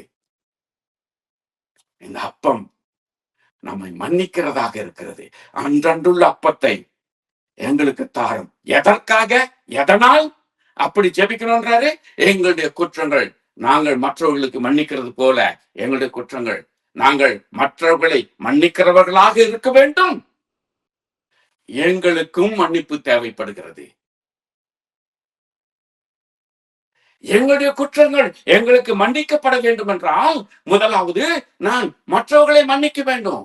எனக்குள்ளாக மன்னிக்கிற சுபாவம் இல்லை, என்னால் மன்னிக்க முடியவில்லை, என்னால் அன்பை காட்ட முடியவில்லை. அன்பு இருக்கும் பொழுது மன்னிப்பு வரும். கொரிந்தியர் 13. அன்புக்கு கோபம் கிடையாது, எரிச்சல் கிடையாது, விரோதம் கிடையாது, கசப்பு கிடையாது. அன்பு மன்னிக்கும், அன்பு எல்லாவற்றையும் பொறுத்துக் கொள்ளும், எல்லாவற்றையும் ஏற்றுக்கொள்ளும். அன்பு இருக்கும் பொழுது மன்னிப்பு இருக்கும். கிறிஸ்துவின் அன்பு நம்மை நிரப்பும் பொழுது, கிறிஸ்துவின் அன்பு நமக்குள்ளாக இருக்கும் பொழுது நம்முடைய வைராக்கியங்கள், நம்முடைய இந்த மன்னிக்க முடியாத இந்த காரியம் நமக்குள்ளாக இருக்காது. ஏன்னா இப்ப நான் மன்னிக்கிறதுக்கு தயங்கின, இப்போ என்னால மன்னிக்க முடியலன்னா எனக்கு மன்னிப்பு இல்லை. என்னை அவர் மன்னிக்க மாட்டார், எனக்கு மன்னிப்பை அளிக்க மாட்டார். ஆண்டவருடைய மன்னிப்பு இல்லாதபடிக்கு சுத்திகரிப்பு இல்லை, ஆண்டவருடைய மன்னிப்பு இல்லாதபடிக்கு விடுதலை இல்லை, ஆண்டவருடைய மன்னிப்பு இல்லாதபடிக்கு மீட்பு இல்லை, ஆண்டவருடைய மன்னிப்பு இல்லாதபடிக்கு ஊழியத்திலே வெற்றி இல்லை. நமக்கு மன்னிப்பு அவசியமாயிருக்கிறது. நமக்கு அந்த மன்னிப்பு பெற வேண்டும் என்றால் முதலாவது நாம் மற்றவர்களை மன்னிக்க வேண்டும். அது சாதாரண சின்ன காரியமாக இருந்தாலும் அது நம்மையே முற்றிலுமாய் அவமானப்படுத்தி, கேடுபடுத்தி, அசிங்கப்படுத்தி, அது என்னென்னலாம் நம்ம சொல்றோமோ எல்லாத்தையும் சொல்லிக்கிட்டு அதனால என்னால மன்னிக்க முடியலன்னு சொன்னா நாம ரொம்ப பெருசா மலை போல சொல்லிக்கலாம். ஆனா அவர் என்ன சொல்றாருன்னா ரொம்ப சுலபமா, ரொம்ப ஈஸியா அவர் சொல்றாரு, ரபையா உனக்கு மன்னிப்பு இல்ல, உன்னால மன்னிக்க முடியல, என்கிட்ட உனக்கு மன்னிப்பு கிடையாது. ரொம்ப சுலபமா சொல்றாரு. அப்போ நம்முடைய ஊழியத்துல வல்லமை எங்க இருக்கிறது? சரி பரவாயில்ல அப்படின்னு ஒருவேளை சரி பரவாயில்ல நம்ம போவே மாட்டோம். ஏன்னா மன்னிப்பு இல்லைன்னா நம்பிக்கை இல்லைன்னு நமக்கு நல்லா தெரியும், அதுல ஊழியருக்கு நல்லா தெரியும். ஆனா அதை அலட்சியப்படுத்தி அதை முக்கியப்படுத்தாம அதை அப்படின்னு போனா ஊழியத்திலே வல்லமை இல்லை, ஊழியத்திலே விடுதலை இல்லை. அந்த ஊழியம் எந்த ஊழியம்? அந்த ஊழியம் எதுக்கு? அப்படிப்பட்ட ஊழியத்தை செய்வதனால் எதனால் பிரயோஜனம்? பிரயோஜனம் இருக்கு. எப்படி? ஏதோ கொஞ்சம் காசு பணம் சம்பாதிக்கலாம், மக்கள் மத்தியில ஒரு ஒரு அந்தஸ்து, ஒரு மதிப்பு, ஒரு மரியாதைய சம்பாதித்துக் கொள்ளலாம். எவ்வளவு காலம் இருக்கும்? எவ்வளவு காலம் இருக்கும்? நம்ம முன்னாடி பாஸ்டுவாங்க, நம்ம அப்படி போன பிற்பாடு அவங்க என்னன்னாலாம் அசிங்கமா பேச முடியுமோ பேசுவாங்க, எவ்வளவுலாம் தப்பா பேச முடியுமோ பேசுவாங்க, என்னென்னலாம் பேச முடியுமோ பேசுவாங்க. எதற்கு அந்த ஊழியம்? அந்த ஊழியத்தினால் என்ன நன்மை? நம்மையே நாம் வஞ்சித்துக் கொள்ளுகிறவர்களாக, நம்மையே நாம் ஏமாற்றிக் கொள்ளுகிறவர்களாக அப்படிப்பட்ட ஊழியத்தை செய்யக்கூடியவர்களாக இருப்போம். அதனால் என்ன பிரயோஜனம்? பிரயோஜனமும் இல்லை, அங்கேயும் கொண்டு போகாது, அவர்கிட்டயும் கொண்டு போகாது. கொண்டு போகும், நியாயப்பீடத்துல நிறுத்தும். அவர் நம்ம பார்த்து கேட்பாரு, பதில் இல்ல, பதில் இல்ல, பதில் இல்லை அப்படின்னா இப்படி போயிடுவாரு. இடது பக்கம், வலது பக்கம் இல்ல, வலது பக்கம் அவருடைய சன்னிதானம், இடது பக்கம் பாதாளம். அது நமக்கு தேவையா? அப்படிப்பட்ட ஊழியத்தை தான் செய்ய போகிறோமா? யோசித்து பாருங்க. அன்றன்றுள்ள அப்பம் வேண்டும், எனக்கு வேண்டும். அன்றன்றுள்ள அப்பம் அது மிக அவசியம், முக்கியமானது, பிரதானமானது. அது இல்லாதபடிக்கு என்னுடைய தனிப்பட்ட வாழ்க்கைக்கும் நம்பிக்கை இல்லை, என்னுடைய ஊழியத்திற்கும் பிரயோஜனம் இல்லை. அன்றன்றுள்ள அப்பம் எவ்வளவு முக்கியமானது. அந்த அன்றன்றுள்ள அப்பத்தை நாம் அனுதினமும் கேட்கிறவர்களாய் இருக்கிறோமா? அதை தியானிக்கிறவர்களாய் இருக்கிறோமா? அதை வேண்டுகிறவர்களாய் இருக்கிறோமா? இந்த ஜெபத்தை நீங்கள் செய்யுங்கள். அவ்வளவு அலட்சியமா சுலபமாய் நாம இன்றைக்கு நடத்தி கொண்டிருக்கிறோமே, செய்து சொல்லிக் கொண்டிருக்கிறோமே, அந்த விதத்துலதான் அவர் போதித்தாரா? அவர் போதித்ததனுடைய நோக்கம், அவர் போதித்ததனுடைய நினைவு, அதை நாம் அனுதினமும் அதை ஜெபிக்க வேண்டும் என்று அவர் விரும்பினது வேற. ஆனா இன்றைக்கு நாம் செய்கிறது முற்றிலும் அலட்சியம். கொஞ்சம் கூட மதிப்பு மரியாதை கிடையாது, கொஞ்சம் கூட உணர்வு கிடையாது. என்றாகிலும் ஒரு நாள் இந்த ஜெபத்தை நாம் ஏறெடுக்கும் பொழுது கொஞ்சமாச்சும் அதை நாம் மதித்திருக்கிறோமா? முக்கியப்படுத்திருக்கிறோமா?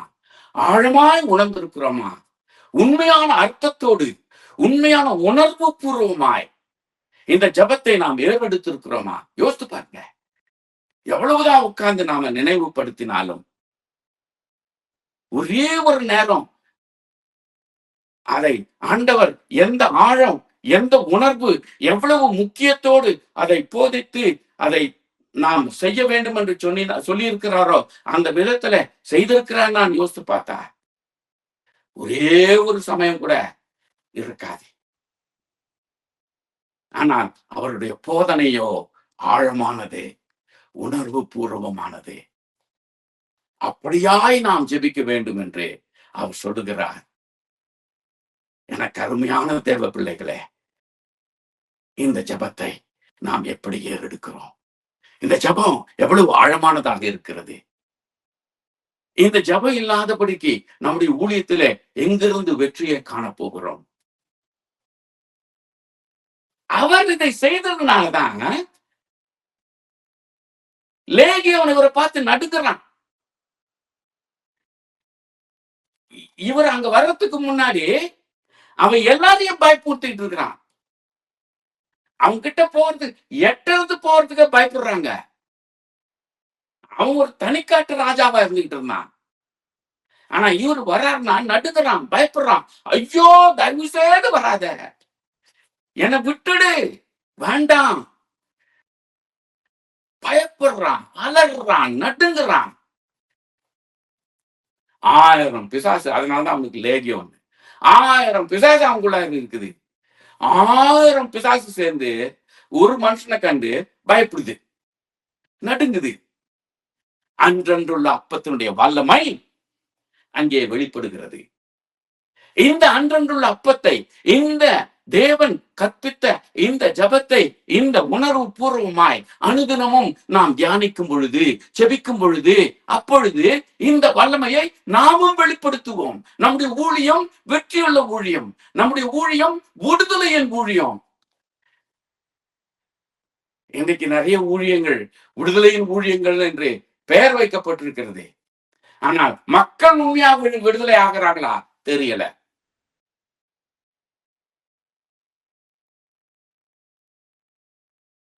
ஆனா முடியும், நடக்கும்.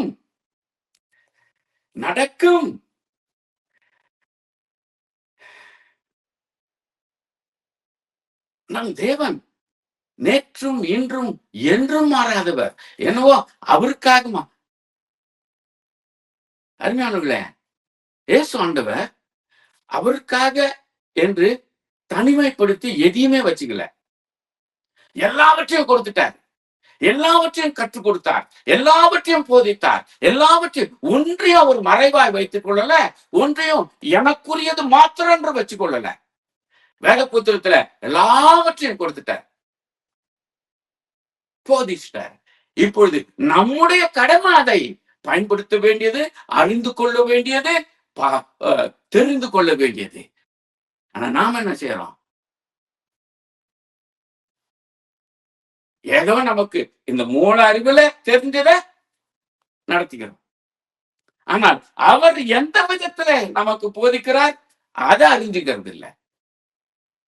அப்படி நாம் அறிந்திருந்தோமே என்றால் இந்த ஜபத்தை இவ்வளவு அலட்சியமா நம்ம பயன்படுத்த மாட்டோம். நம்முடைய சபைகளிலோ நம்முடைய சொந்த வாழ்க்கையிலோ.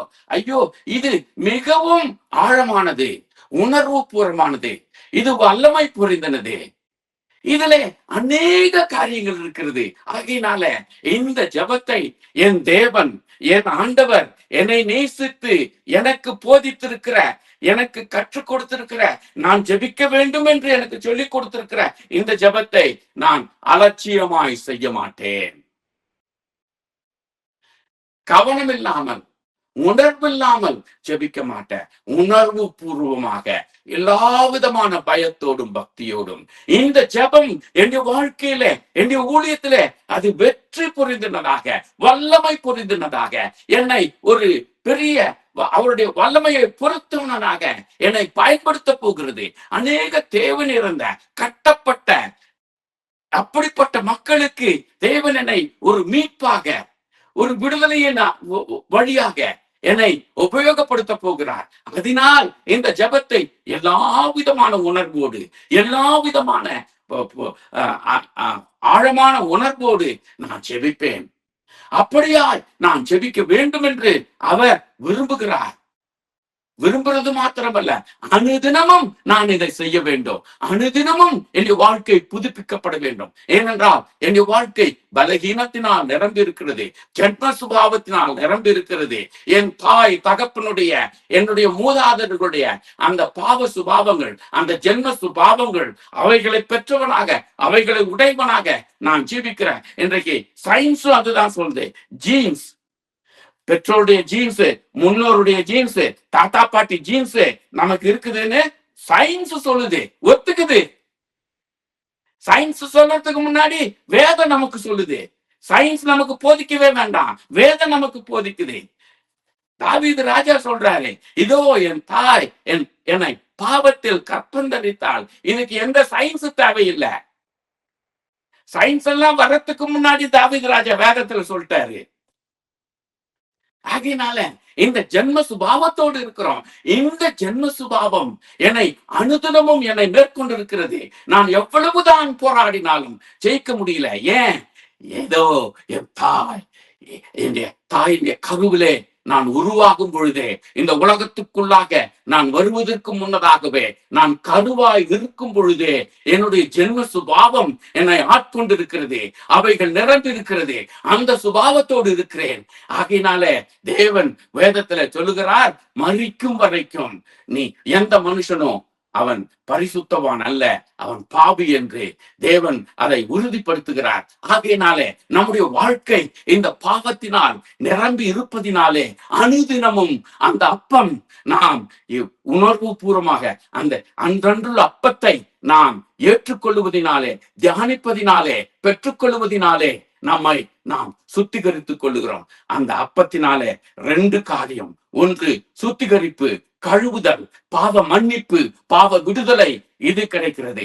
2வது அந்த அப்பமாகிய வார்த்தை நம்மை பலப்படுத்துகிறது, உற்சாகப்படுத்துகிறது, விசுவாசத்திலே எழுப்புகிறது, வல்லமையுள்ளவர்களாக மாற்றுகிறது, வல்லமையாய் அவருடைய ராஜ்யத்திலே நம்மை பயன்படுத்துகிறது.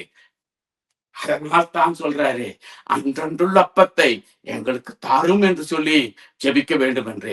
அந்த அப்பம் இல்லாதபடிக்கு இப்ப கொஞ்சம் யோசித்து பாருங்க, நம்ம எந்த விதமான ஊழியத்தை செய்ய முடியும், என்னத்தை சாதிக்க முடியும்? ஊழியனாக மாத்திரமல்ல, ஒரு சாதாரண மனிதனாக கூட நம்மால ஜீவிக்க முடியாது. ஏனென்றால் ஜென்ம சுபாவங்களால் நிரம்பி இருக்கிறது. ஆண்டவுடைய பயம் இருப்பதினாலே, ஆண்டவுடைய சத்தியம் இருப்பதனாலே, ஆண்டவுடைய வெளிச்சம் இருப்பதினாலே ஒரு அளவுக்கு நாம் மீண்டு இருக்கிறோம். அது இல்லைன்னா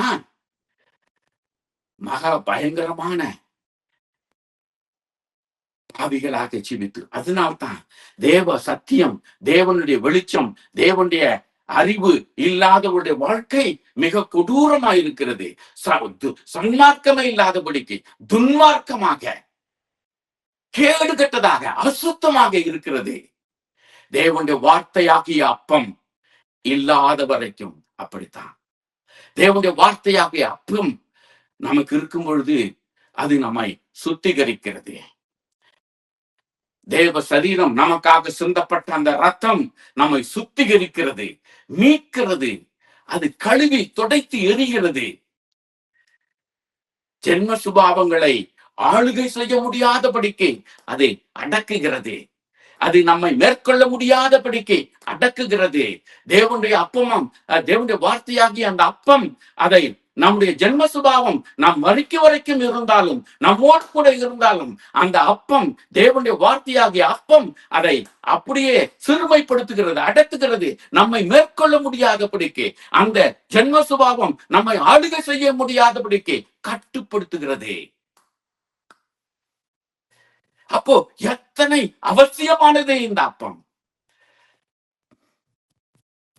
இந்த அப்பத்தை தியானிக்கிறவர்களாய் இருக்கிறோமா? எவ்வளவு அழகா இருக்கிறது, எவ்வளவு ஆழமாய் இருக்கிறது, எவ்வளவு தெளிவாய் இருக்கிறது, எத்தனை அவசியமாய் இருக்கிறது. இது இல்லாதபடிக்கு நாம் வெற்றியுள்ள வாழ்க்கையை கொண்டிருக்க முடியுமா? வல்லமுள்ள ஊழியத்தை செய்ய முடியுமா? நம்முடைய போதனையை கேட்கிறவர்கள் விடுதலைக்குள்ளாக, மீட்புக்குள்ளாக வர முடியுமா? பாருங்க, எத்தனை காரியம் சுத்தி இருக்கு. அதனால தான் அன்றன்றுள்ள அப்பத்தை எங்களுக்கு தாரும் என்று நாம் வேண்ட வேண்டும், ஜெபிக்க வேண்டும் என்று அவர் சொல்லுகிறார். அவரிடத்திலிருந்து தான் நாம் பெற முடியும். அப்பமாக்கிய வார்த்தை அவரிடத்தில் இருக்கிறது. அப்பமாகி அவருடைய சரீரம் நமக்காக பிற்கப்பட்டது. இந்த அப்பம் நம்முடைய வாழ்க்கை இல்லாதபடிக்கு நம்முடைய வாழ்க்கை முற்றிலும் தோல்வியான வாழ்க்கை. இந்த உலகத்தை ஜெயிக்க முடியாது. ஊழியத்தை செய்கிறவர்களா இருப்போம், ஆனா போராட்டம் போராட்டம் போராட்டம்னு சொல்லிட்டு இருப்போம்.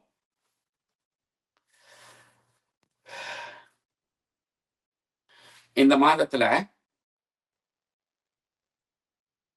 இது மே மாசம் இல்லையா? ஆமா, மே மாசம். பொதுவாகவே மே ஜூன் 1 இன்னைக்கு. இப்ப ஜூன் 1 கடந்ததே மே மாதம். இந்த மே மாதம் பொதுவாகவே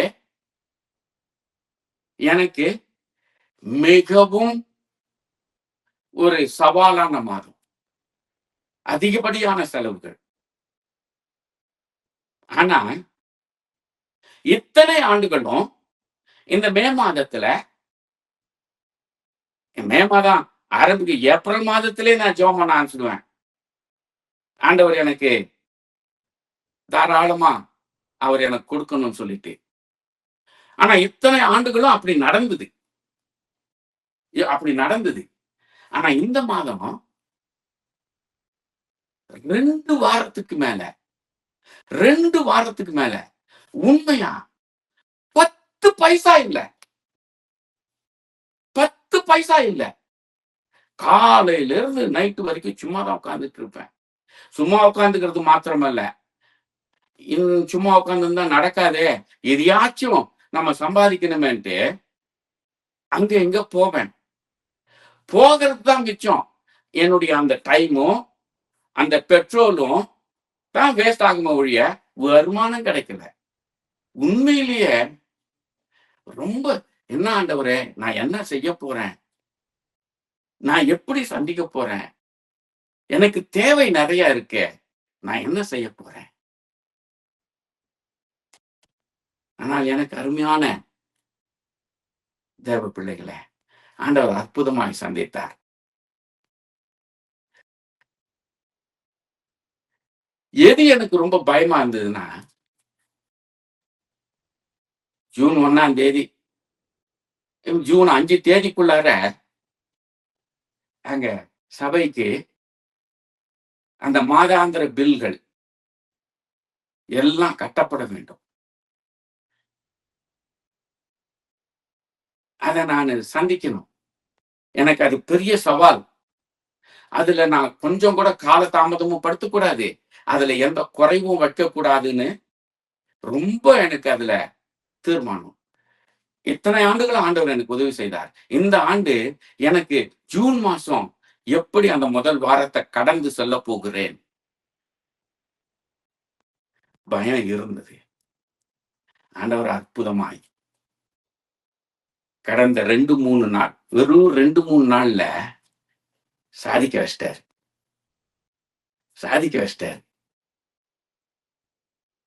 ரொம்ப தைரியமா ஜூன் மாசத்துக்குள்ளார தப்புன்னு கால வைப்பேன். உங்களுக்கு ஜூன் 1ஆம் தேதி ஆயிடுச்சு இல்லையா? எனக்கு இன்னும் 31, மே 31 ராத்திரி. ஆனா ஜூன் 1க்குள்ளார தைரியமா கால் எடுத்து வைப்பேன். 5 தேதிக்குள்ளார 5 தேதிக்குள்ளார சாதிக்கணும்னு நினைச்சேன்.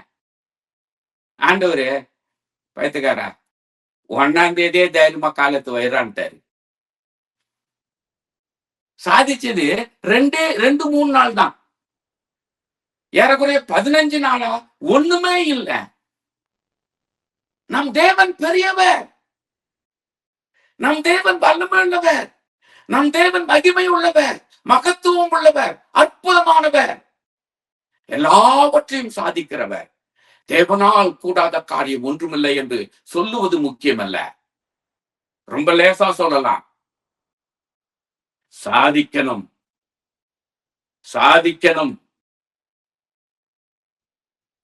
அதுதான் என் தேவனால் கூடாத காரியம் ஒன்றும் இல்லையோ என்று சொல்ல அந்த வார்த்தைக்கு அர்த்தம் இருக்கிறது, மகிமை இருக்கிறது, வல்லமை இருக்கிறது. தைரியமாக சொல்ல முடியும். சும்மா உதட்டளவுல என் தேவனால் கூடாத காரியம் ஒன்றும் இல்லை என்றோ உதட்டளவுல சொல்ல முடியும். இங்க உதட்டுல சொல்லிட்டு இருக்கும் பொழுதே இங்க பயம் உச்சுக்கு அப்படியே ஆடிக்கிட்டு இருக்கும். இங்க உதடு சொல்லும், இருதயம் நடுங்கும், பயப்படும். அந்த வார்த்தையில எங்க வல்லமை இருக்கிறது? அந்த வார்த்தையில எங்கே தேவனுடைய மகிமை வெளிப்படுகிறது? உதடு தானே சொல்லுது, இருதயம் பயப்படுதே, நடுங்குதே, விசுவாசிக்க முடியலையே, சாதிக்க முடியலையே, பயப்படுதே, அடுத்த வினாடியை சந்திப்பதற்கு பயப்படுகிறதே. ஆனா உதடு ரொம்ப என்னவோ பெருசா சொல்லுதே.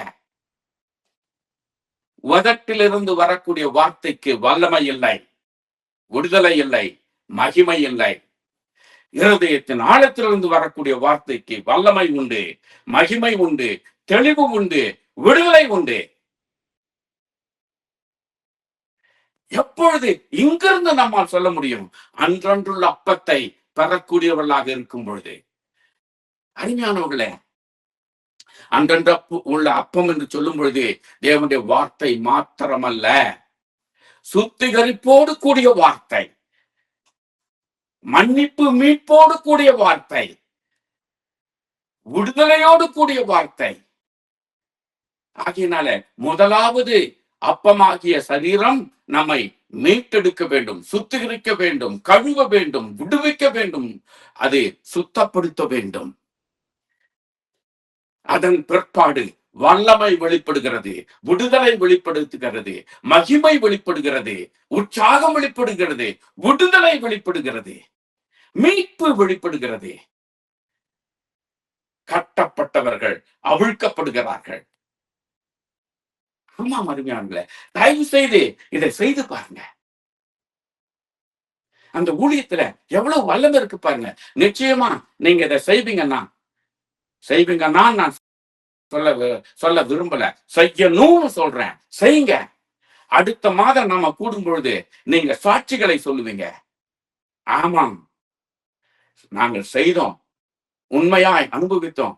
என் ஊழியத்துல தேவ வல்லமை வெளிப்பட்டது, தேவனுடைய விடுதலை வெளிப்படுத்தது, தேவனுடைய மகிமை வெளிப்பட்டது, மக்கள் விடுவிக்கப்பட்டார்கள், மக்கள் தெளிவடைந்தார்கள். நிச்சயமாய் சொல்லுவோம், நிச்சயமாய் சொல்லுவோம். தேவனுடைய அக்கினி பற்றி எரியும், தேவனுடைய அக்கினி பற்றி எரியும். அதை உணர்வோம், உணர்வோம்.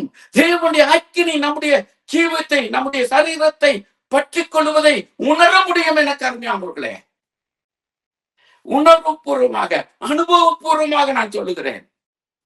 நான் அனுபவிச்சிருக்கிறேன். அதனாலதான் மிக தெளிவாய் இருக்கிறேன். இன்றைக்கு இருக்கக்கூடிய இந்த ஆவின்னு சொல்றதுக்கும் தேவன் வார்த்தை, தேவன் சொல்லக்கூடிய ஆவிக்கும் அந்த வித்தியாசத்தை உணர்ந்தவனாய் நான் சொல்லுகிறேன். ஆவியில நிரப்பப்பட்ட, ஆவியில நிரப்பப்பட்ட, ஆவியில நிரப்பப்பட்டன்னு தப தப தப தபன்னு ஏதாவது பேசதான் முடியுத ஒழிய வாழ்க்கையில இல்ல, ஜீவித்தில் இல்ல, நிஜமான வாழ்க்கையில இல்ல. அது என்ன ஆவி?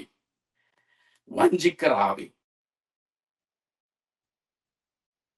எனக்கு மிக தெளிவு இருக்கிறது. அதுல நிச்சயமா நீங்க அதை அனுபவிப்பீங்க. ஆவியின் வல்லமையை அனுபவிக்க முடியும். ஆவியின் வல்லமை நிச்சயம் உண்டு. ஆவியின் வல்லமை இருக்கிறது, உண்மை. அதை சரீரத்தில் அனுபவிக்க முடியும். சும்மா பதட்டுகிறது அல்ல. அந்த வஞ்சனை வேண்டாம், அந்த ஏமாற்று வேண்டாம். தேவனுடைய வார்த்தை மிக தெளிவாய் சொல்லுகிறது, அக்கினினால் நிரம்பி ஆவியுடைய வல்லமை வெளிப்படும் என்று. சும்மா தப தப தப தபான்னு பேசுறது ஆவி இல்ல. அந்த வல்லமை உணர முடியும். அந்த வல்லமை நிச்சயம் உண்டு. அந்த வல்லமை இன்றைக்கும் உண்டு. அந்த வல்லமை ஒவ்வொருவருக்கும் உண்டு. தயவு செய்து பாருங்க. தயவு செய்து அப்படியாய் அன்றன்றுள்ள அப்பத்தை ஆண்டவரத்திலிருந்து தியானியுங்கள். நிச்சயம் கிடைக்கும். அந்த அக்கினி, அந்த அக்கினியின் வல்லமை சுத்திகரிக்கும். அந்த அக்கினியின் வல்லமை எப்படி எலியாவை நாட்களிலே 400 தீர்க்கதரிசிகளை சுட்டரித்ததோ, இன்றைக்கும் நடக்கும் நம்முடைய ஊழியத்திலே. அது வல்லமை, அது அக்கினியின் அபிஷேகம், அது அக்கினியின் வல்லமை, தேவ வல்லமை. அது நிஜம், அது நிஜம். மறுபடியும் சொல்றேன், அது நிஜம். நான் அனுபவிச்சிருக்கிறேன்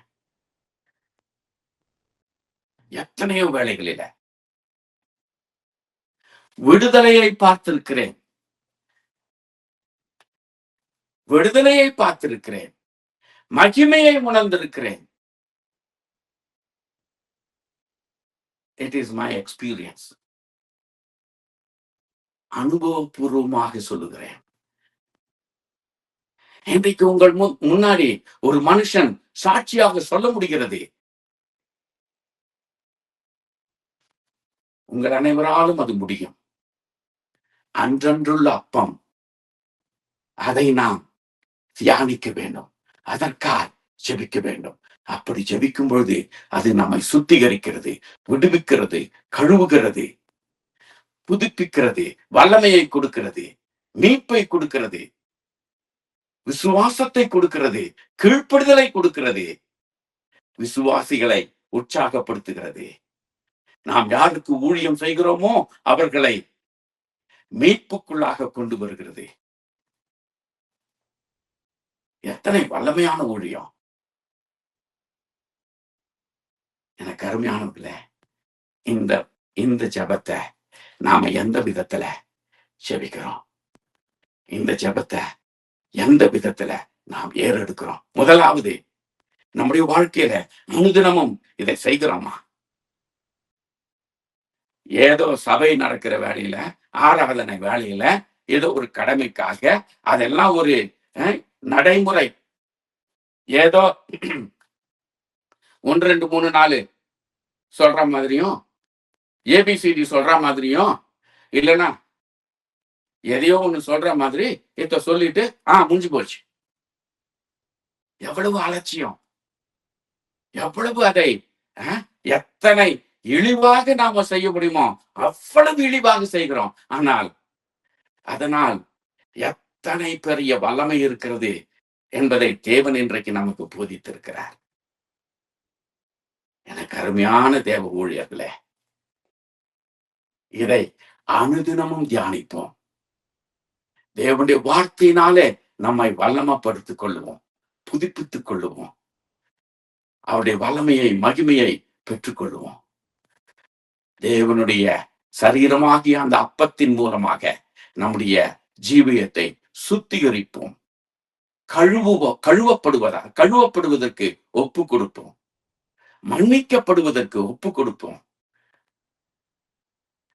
மன்னிக்கிற சுபாவம் நமக்குள்ளாக, தயவு செய்து சொல்றேன், இந்த மன்னிக்க முடியாத காரியம் ஏதாவது இருக்கும்னா இந்த நிமிஷத்திலேயே தூக்கி போட்டுருங்க, வேண்டாம். ஏன்னா நமக்கு மன்னிப்பு அவசியம். நீ முதல்ல மன்னிச்சாதான் நான் உன்னை மன்னிக்கிறேன்றாரு. நமக்கு மன்னிப்பு வேணும்னா நாம மன்னிக்கணும். ஆகையினால தயவு செய்து ஏதாவது ஒன்று அப்படி இருக்கும்னா தூக்கி குப்பையில போட்டுருங்க, வேண்டாம். மன்னிப்போம். ஏனென்றால் நமக்கு மன்னிப்பு அவசியம். நமக்கு மன்னிப்பு பெறுவதன் மூலமாக சுத்திகரிக்கப்படுகிறோம். சுத்திகரிக்கப்படுவதன் மூலமாக வல்லமையை பெறுகிறோம். வல்லமையை பெறுவதன் மூலமாக உபயோகப்படுத்தப்படுகிறோம். கட்டப்பட்டவர்கள் விடுவிக்கப்படுகிறார்கள். புறஜாதியார் ஆண்டவருடைய ராஜ்யத்துல சேர்க்கப்படுகிறார்கள். வெற்றியுள்ள ஊழியம், வல்லமையுள்ள ஊழியம் தேவன் நிச்சயமாய் செய்வார். சாதிக்கிறவர்களாய் மாற்றுவார். இப்பதான் சொன்னேன், ஜூன் மாசம் எனக்கு எப்படி இருக்க போகுது ஆண்டவர்கிட்ட மன்றாடிட்டு இருந்தேன். பயப்படல, என்ன ஒரு நாள் ஆண்டவர் விட்டதில்ல, விடமாட்டார் நம்பிக்கை. ஆனா நாட்கள் நெருங்கி விட்டதே, ஆண்டவரே எனக்கு வழிகாட்டும் தெரியலையே, நான் முயற்சி பண்றேன், ஓடுறேன், ஓடியாடுறேன், ஒண்ணு எனக்கு கிடைக்கல. 3 நாள் ஆண்டவர் எல்லாத்தையும் கொடுத்துட்டார்.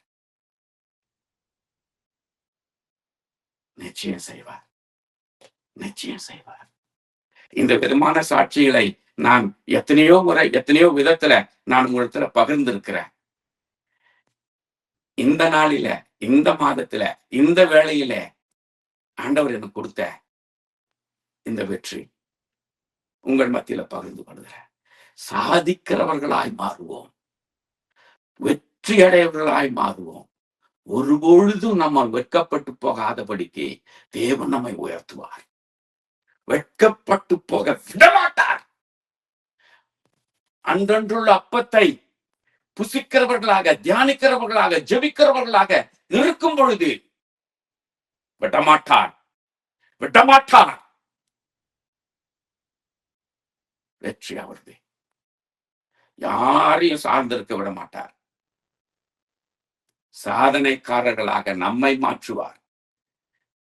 நம்மிடத்திலிருந்து வேணா யாரையாவது பெறறதுக்கு நாம ஒரு ஸ்தானமா வைப்பார ஒழிய நாம போய் பெறறதுக்கு வைக்கவே மாட்டார். Our God is a mighty God. Our God is a great God. Our God is all powerful. அன்றன்றுள்ள அப்பத்தை எங்களுக்கு தார். எங்கள் கடனாளிகளை நாங்கள் மன்னிக்கிற விதமாக எங்களுடைய கடன்களை நீர் மன்னியும்.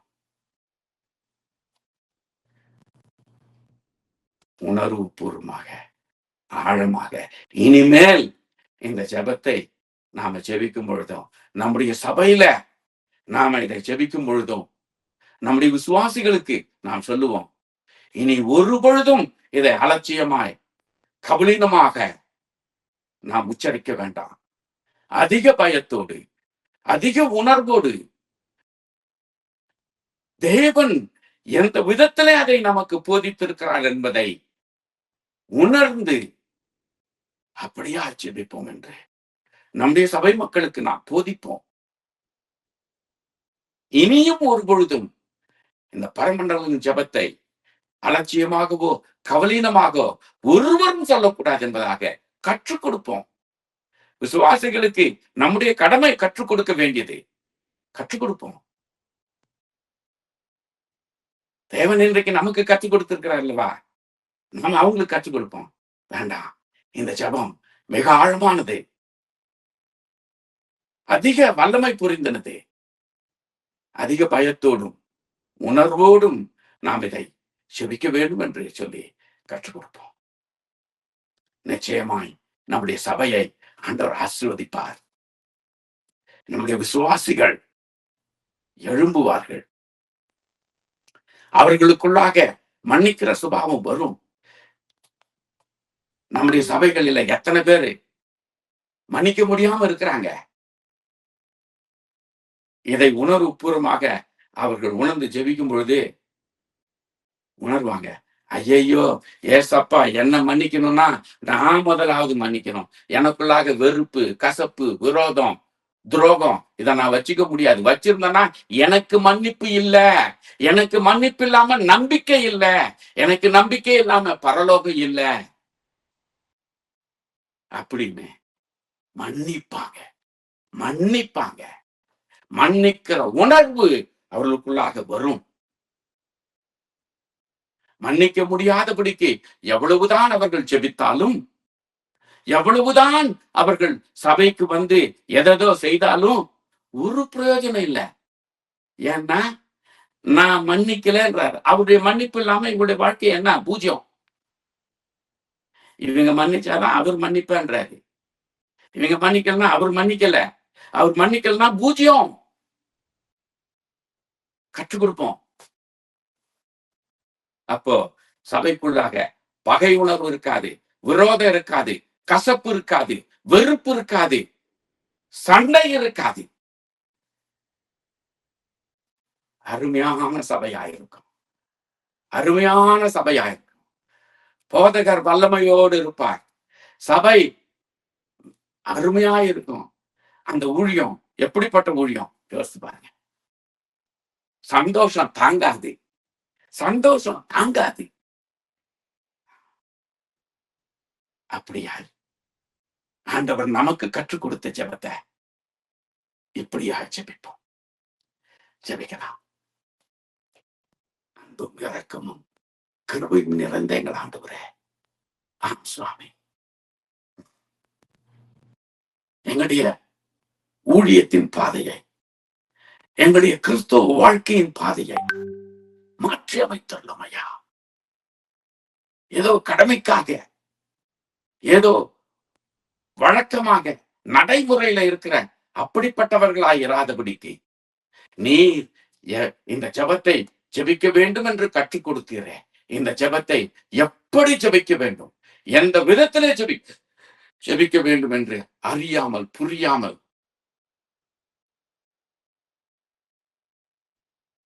எவ்வளவு அலட்சியமாய், எவ்வளவு கேவலமாய், எவ்வளவு ஒரு எந்த ஒரு உணர்வு இல்லாம இதை இத்தனை நாள் நாங்கள் சொல்லிக்கொண்டு ஜெபித்துக் கொண்டிருந்தோமோ அதை மாற்றி, ஐயா, ஆழமானதாக, அர்த்தம் உள்ளதாக, வல்லமை புரிந்தனதாக எங்களுடைய வாழ்க்கையில, எங்களுடைய ஊழியத்திலே வெளிப்பட கிருபையத்தார். எங்களுடைய சபை மக்களுக்கும் நாங்கள் இதை கற்றுக் கொடுக்க கிருபையத்தார். எங்களுடைய சபையார் அனைவரும்